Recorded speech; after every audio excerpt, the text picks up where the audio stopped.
এটা কোনো ফসলের জমি নয়, এটা হচ্ছে টাঙ্গাইল জেলার গোপালপুর উপজেলার ঝাওয়াল ইউনিয়নের যে বেড়াডাকুড়ি গ্রাম আছে, সেই বেড়াডাকুড়ি গ্রামের পশ্চিম পাড়ার একটা রাস্তা।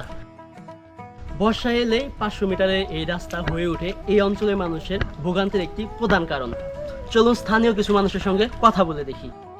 এই রাস্তাটির এই বেহাল অবস্থা কতদিন ধরে দেখতেছেন আপনি? 20-25 বছর আগে থেকে এই রাস্তা এই অবস্থা। এই অবস্থা কোন মধ্যে 20 বছর। আপনি তো কৃষি কাজ করেন, হ্যাঁ, কৃষিকাজ তো কৃষি কাজের ক্ষেত্রে এই রাস্তার জন্য খুব কষ্ট হয় না আপনাদের? খুব কষ্ট হয়। এখান দিয়ে তো কৃষির বিভিন্ন পণ্য নিতে পারেন না। না, কিছুই নিতে পারি না।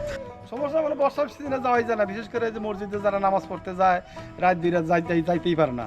অনেক সময় মানে রাস্তার কারণে দেখা যায় তারা বাড়িতেই নামাজ পড়ে। কি বেহাল অবস্থা, ইতিপূর্বে অনেক কাজ করেছে নিজ অর্থায়নে, কিন্তু সরকারের কোনো নির্দিষ্ট কোনো নজর পড়ে নাই। স্কুলের অনেক ছেলে মেয়ে আছে, তারা ওই সময় দেখা যায় যে অনেক সময় যায় যাতায়াতে যাওয়ার যেটা পইটা কাপড় চোপড় নষ্ট করে। হয়তো এমনি কোনো সরকারি কোনো নজর এখানে যে পড়া তা কিছু হয় নাই। বেড়াদাকুড়ি আদর্শ উচ্চ বিদ্যালয়ের যে সাবেক প্রধান শিক্ষক আছে, ওনার বাড়ির সামনে থেকে যে রাস্তাটা, এটা বর্ষার সময় এমন অবস্থা রূপ ধারণ করে যেন এটা হচ্ছে ফসলের জমিতে যে চাষবাস হয় সে একটা অবস্থা রূপ ধারণ করে। এছাড়াও এখানে মূলত ধান রোপণের একটা অবস্থা সৃষ্টি হয়ে গেছে। আপনারা দেখতেই পারলেন যে অনেকেই মজা চলে হলেও এই রাস্তাতে কিন্তু ধান রোপণ করতেছে। আপনি তো গাড়ি চালান এই রাস্তা দিয়ে কি আসলে গাড়ি চলাচল করা সম্ভব? না, সময় গাড়ি ভরে গাড়ি। তোমরা তো এই রাস্তা দিয়ে প্রতিদিন স্কুলে যাতায়াত করো, তো স্কুলে যাতায়াতের সময় তোমাদের কি কি সমস্যা হয়? আমরা এই রাস্তায় স্কুলে যাইতে পারি না, রাস্তায় অনেক সমস্যা। এই রাস্তায় যাওয়ার সময় আমরা অনেক সময় পিছলা পড়ে যাই, তার কারণে আমরা স্কুলে কোনো সময় যাই না।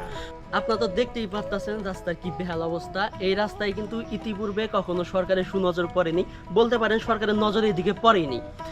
এর পূর্বে এখানকার যারা স্থানীয় আছে তারা অনেকবারই নিজেদের অর্থায়নে এই রাস্তা কিন্তু সংস্কার করার চেষ্টা করছে, কিন্তু তারা যে সংস্কারটা করছে সেটা আজকে কাদার নিচে তলিয়ে গেছে।